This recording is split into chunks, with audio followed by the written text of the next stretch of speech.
Theravada collection on monastic law, a translation of the Pali Vinaya Pitaka into English, translated by Bhikkhu Brahmali and read by Angus Cargill.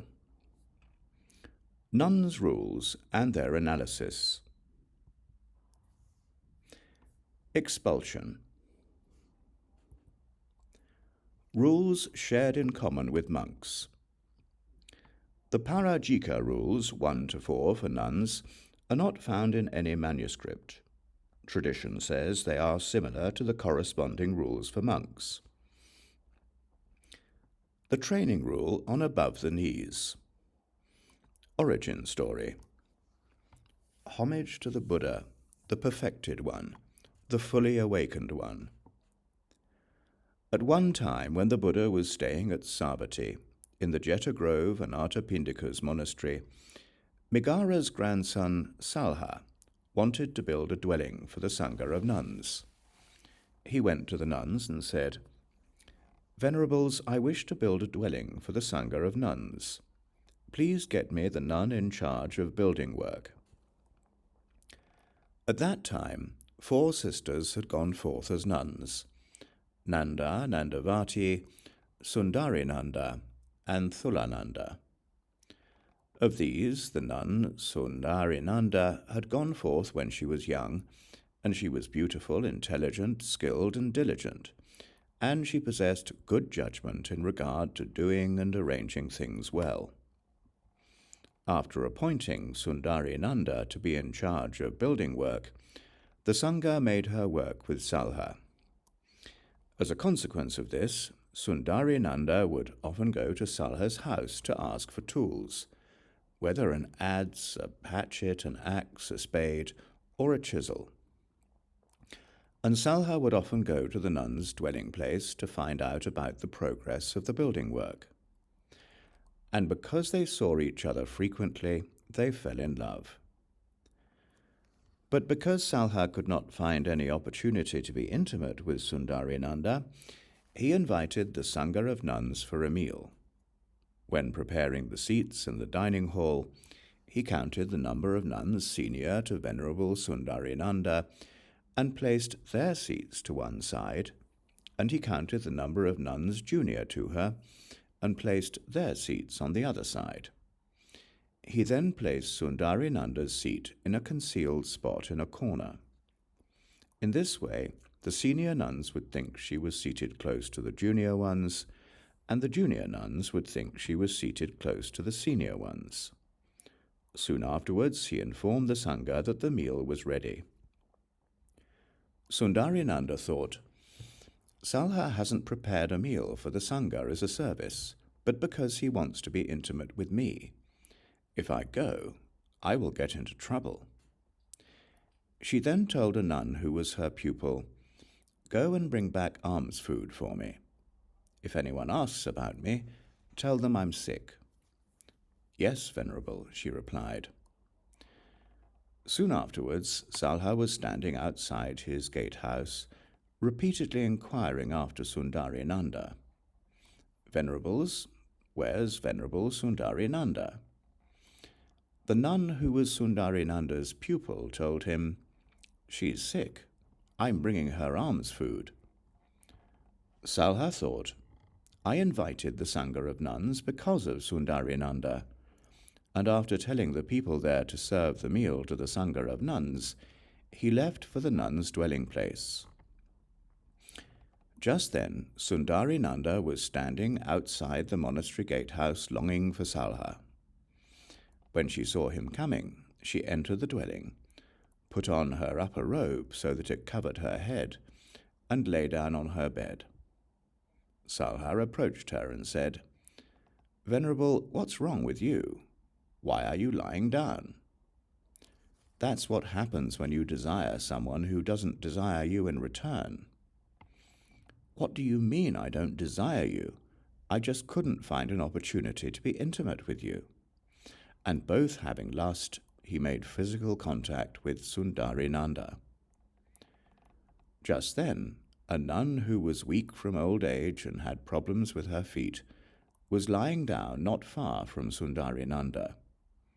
She saw how Salha made physical contact with Sundarinanda, while both of them had lust. She complained and criticized her. How could Venerable Sundarinanda consent to a man making physical contact with her when they both had lust? That nun then told the nuns what had happened.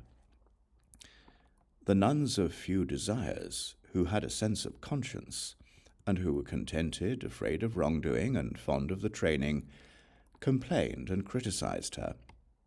How could Venerable Sundarinanda consent to a man making physical contact with her when they both had lust? Those nuns then told the monks, and the monks of few desires, who had a sense of conscience, and who were contented, afraid of wrongdoing, and fond of the training, criticized her in the same way. After rebuking the nun Sundarinanda in many ways, they told the Buddha. Soon afterwards, the Buddha had the Sangha gathered and questioned the monks. Is it true, monks, that the nun Sundarinanda acted like this? It's true, sir. The Buddha rebuked her. It's not suitable, monks. It's not proper for the nun Sundarinanda. It's not worthy of a monastic. It's not allowable. It's not to be done. How could Sundarinanda consent to a man making physical contact with her when they both had lust? This will affect people's confidence and cause some to lose it. And the Buddha spoke in many ways in dispraise of being difficult to support and maintain, in dispraise of great desires, discontent, socializing, and laziness, but he spoke in many ways in praise of being easy to support and maintain, of fewness of wishes, contentment, self-effacement, ascetic practices, serenity, reduction in things, and being energetic. After giving a teaching on what is right and proper, he addressed the monks. Well then, monks, I will lay down a training rule for the following 10 reasons. For the well-being of the Sangha, for the comfort of the Sangha, for the restraint of bad nuns, for the ease of good nuns, for the restraint of the corruptions relating to the present life, for the restraint of the corruptions relating to future lives, to give rise to confidence in those without it, to increase the confidence of those who have it, for the longevity of the true teaching, and for supporting the training. And monks, the nun should recite this training rule like this. Final ruling. If a lustful nun consents to a lustful man making physical contact with her, to touching her, to taking hold of her, to contacting her, or to squeezing her, anywhere below the collar bone but above the knees, she too is expelled and excluded from the community. The training rule on above the knees.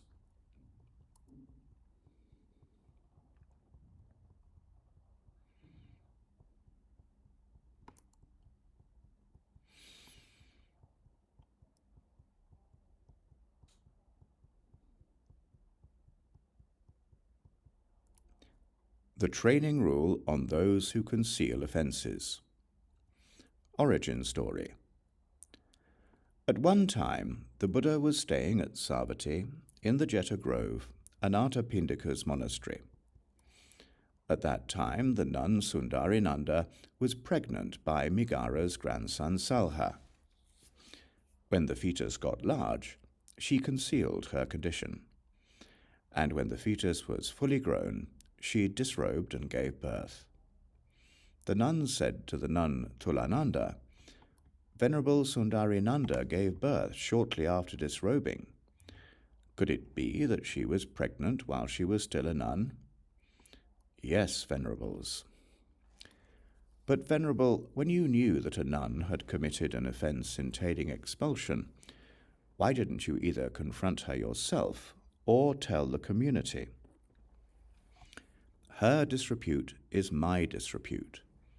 Her infamy is my infamy. Her notoriety is my notoriety. Her loss is my loss. Why would I tell others of my own disrepute, infamy, notoriety, and loss? The nuns of few desires complained and criticized her. How could Venerable Thulananda, knowing that a nun had committed an offense entailing expulsion, neither confront her herself nor tell the community? Then those nuns told the monks what had happened, and the monks in turn told the Buddha. Soon afterwards, the Buddha had the Sangha gathered and questioned the monks. Is it true, monks, that the nun Thulananda acted like this? It's true, sir. The Buddha rebuked her. How could the nun Thulananda, knowing that a nun had committed an offense entailing expulsion, neither confront her herself nor tell the community?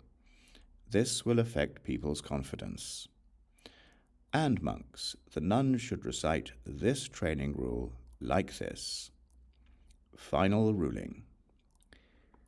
If a nun knows that a nun has committed an offense entailing expulsion, but she neither confronts her herself nor tells the community, and afterwards, whether that nun remains or has died or has been expelled or has converted, she says, Venerables, although I previously knew that this nun was like this, I thought, I will neither confront her myself nor tell the community.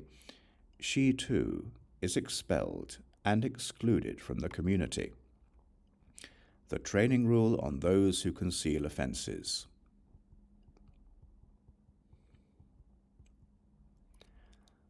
The training rule on taking sides with one who has been ejected. Origin story.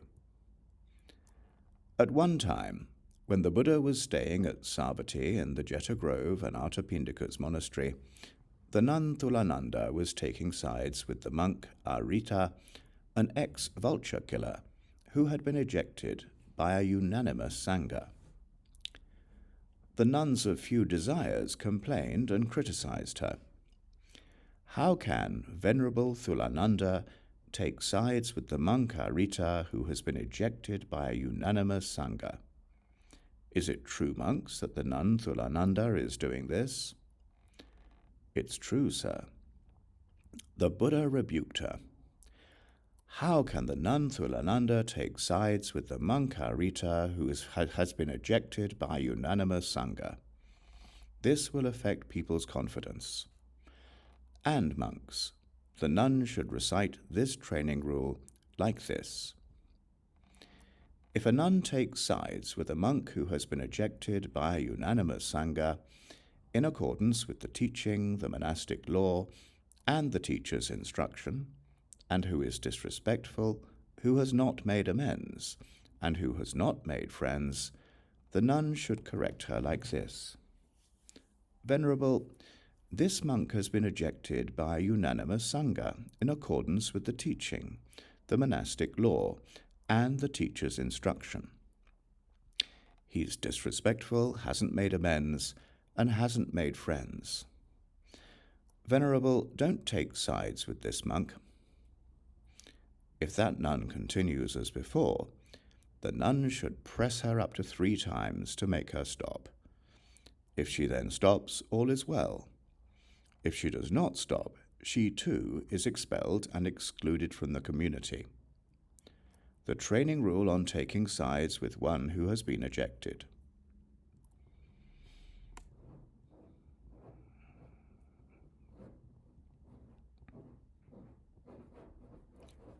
The training rule having 8 parts.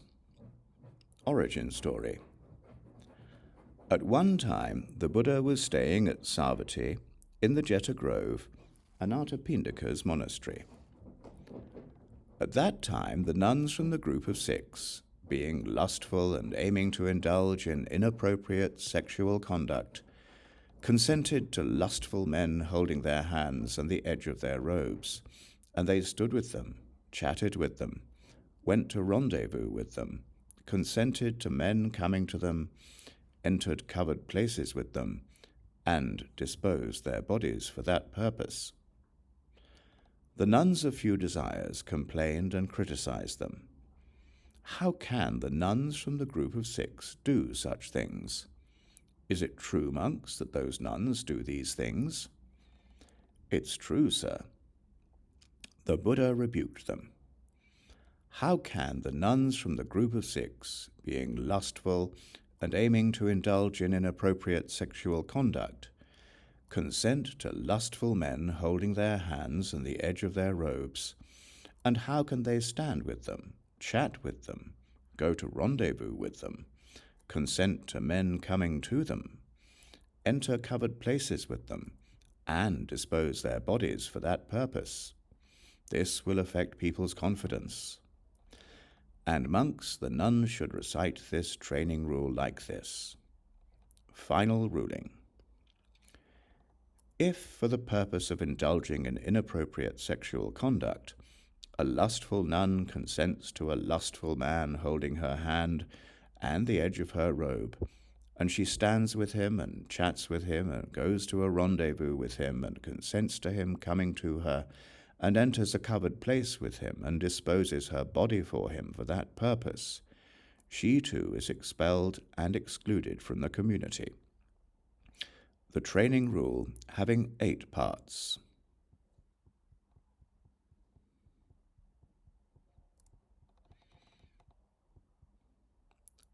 Suspension.